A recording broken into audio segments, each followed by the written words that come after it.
Bismillah. Assalamualaikum warahmatullahi wabarakatuh. Alhamdulillah, assalatu wassalamu ala rasulillah. Anak-anak yang soleh dan solehah, bagaimana kabarnya hari ini? Ya, semoga Allah Subhanahu wa Ta'ala selalu memberikan kita kesehatan dan merahmati kita semuanya. Amin ya robbal alamin. Jumpa lagi dengan Bapak Pak Aris Supeno dalam pelajaran pendidikan agama Islam.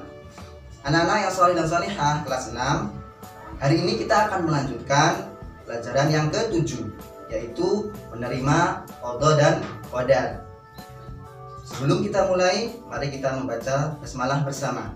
Bismillahirrahmanirrahim. Kemudian mari kita berdoa, semoga Allah Subhanahu wa Ta'ala memberikan kita tambahan ilmu dan memberikan pemahaman. Masih ingat doanya? Rabbi zidni ilma warzuqni fahma. Amin. Ya, baiklah, silakan disimak pelajarannya. Terima kasih. Selamat belajar. Iman kepada qadha dan qadar itu rukun iman keberapa ya? Ya, benar. Rukun iman yang ke-6. Sekarang coba perhatikan gambar berikut ini. Ini adalah contoh dari berbagai kejadian yang ada di dunia ini. Baiklah, sekarang kita akan memahami makna qadha dan qadar. Perhatikan. Qadha adalah ketetapan Allah Ta'ala terhadap seluruh makhluknya sejak zaman azali. Zaman azali yaitu zaman sebelum diciptakannya langit dan bumi. Allah telah menulis takdir semua makhluknya 50.000 tahun sebelum penciptaan langit dan bumi. Allah Subhanahu wa Ta'ala berfirman dalam Al-Quran surat Al-Hadid ayat 22. A'udzu billahi minasy syaithanir rajim.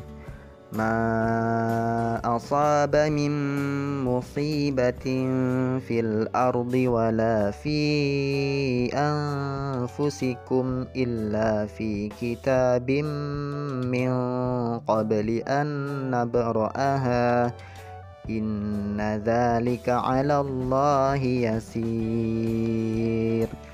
Artinya, setiap bencana yang menimpa di bumi dan yang menimpa dirimu sendiri, semuanya telah tertulis dalam kitab Lauhul Mahfuz sebelum kami mewujudkannya. Sungguh yang demikian itu mudah bagi Allah. Anak-anak yang soleh dan solehah, jadi segala apapun yang terjadi di dunia ini, bencana apapun yang terjadi, itu tidak ada yang tahu. Begitu juga kita tidak tahu kapan akan meninggal dunia atau kapan dunia akan kiamat. Hanya Allah sajalah yang tahu. Kemudian contoh-contoh qadha yaitu diantaranya segala ketetapan, diantaranya matahari yang terbit dari timur dan tenggelam di barat. Kemudian kematian, kemudian bumi serta planet-planetnya yang berputar pada porosnya. Hikmah beriman kepada qadha diantaranya yaitu 1. Tidak bersikap sombong baik di rumah, di sekolah ataupun di lingkungan masyarakat. 2. Bertanggung jawab atas tugas yang telah diberikan kepadanya. 3. Santun dan rendah hati dalam bersikap dimanapun ia berada. 4. Menerima berapapun uang jajan yang diberikan oleh orang tua. Dan contoh-contoh lain yang dapat kalian cari yang sesuai. Kemudian qadar. Qadar adalah segala ketentuan Allah Subhanahu wa Ta'ala yang telah berlaku terhadap semua makhluknya. Jadi, qadar adalah ketetapan Allah yang berlaku bagi makhluknya yang terjadi saat ini. Allah Subhanahu wa Ta'ala berfirman dalam Al-Quran surat Ar-Ra'd ayat 11. A'udzu billahi minasy syaithanir rajim. Lahu mu'aqibatun min baini yadayhi wa min khalfihi yahfazunahu min amrillah Innallaha la yughayyiru ma biqaumin hatta yughayyiru ma bi anfusihim. Wa idza aradallahu biqaumin su'an fala maraddalah wa ma lahum min dunihi min wal. Artinya, baginya manusia ada malaikat-malaikat yang selalu menjaganya bergiliran dari depan dan belakangnya. Mereka menjaganya atas perintah Allah. Sesungguhnya Allah tidak akan mengubah keadaan suatu kaum sebelum mereka mengubah keadaan diri mereka sendiri. Dan apabila Allah menghendaki keburukan terhadap suatu kaum, maka tak ada yang dapat menolaknya dan tidak ada pelindung bagi mereka selain Dia. Contoh-contoh qadha antara lain: 1. Seorang anak yang menjadi pintar dan menjadi juara kelas setelah dia belajar dan berdoa. Kemudian 2. Seorang anak yang tidak menjadi juara lomba pidato meskipun telah berjuang keras. Yang ketiga, yaitu seorang anak yang disenangi dalam pergaulannya karena ramah dan suka menyapa kepada siapa saja. Keempat, menjadi anak yang pandai membaca Al-Quran karena dia rajin belajar dan berdoa. Dan contoh-contoh yang lain yang dapat kalian cari sendiri. Setelah memahami makna dan tahu contoh-contoh qadar, kamu bertambah yakin tentang karunia yang diberikan Allah Subhanahu wa Ta'ala. Untuk itu, marilah kita simak hikmah qadar berikut ini. Seseorang yang beriman kepada qadar akan bersikap dan berperilaku antara lain: 1. Menyadari bahwa semua cita-cita yang diinginkan harus diusahakan. Kedua, memiliki rasa percaya diri dalam menghadapi tugas. Dan yang ketiga, giat dan disiplin dalam belajar.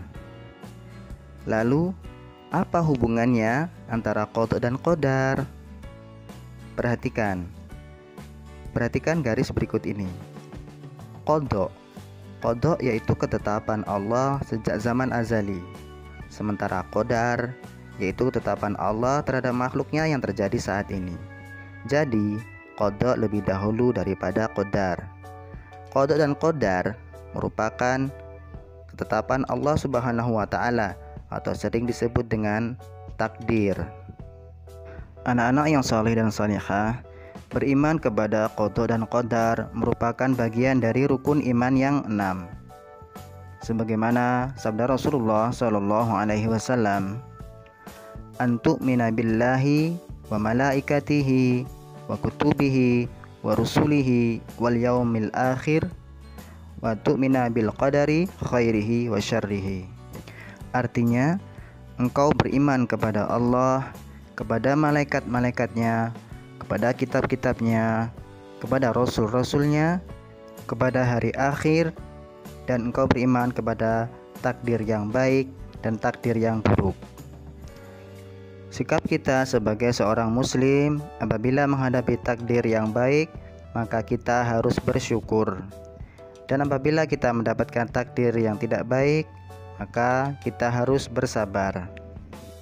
Kemudian apabila sesuatu menimpa kita, ataupun apabila sesuatu yang terjadi tidak sesuai dengan apa yang kita inginkan, maka kita tidak boleh berandai-andai. Seandainya demikian. Namun apa yang kita ucapkan, yaitu kita diajarkan untuk mengucapkan qadarullahu wa ma syaa fa'al. Anak-anakku yang saleh dan salihah, alhamdulillah pelajaran kita sudah selesai. Terima kasih telah menyimak sampai selesai. Bapak ingatkan sekali lagi untuk terus menjaga kesehatan. Jangan lupa mencuci tangan dengan air dan sabun, memakai masker saat keluar rumah, dan menjaga jarak. Semoga Allah Subhanahu wa Ta'ala menjaga diri kita dan saudara-saudara kita dari segala penyakit. Amin ya Rabbal Alamin. Baiklah, kita akhiri pelajaran kita hari ini dengan membaca doa. Subhanakallahumma wa bihamdika asyhadu an la ilaha illa anta astaghfiruka wa atubu ilaik. Assalamualaikum warahmatullahi wabarakatuh.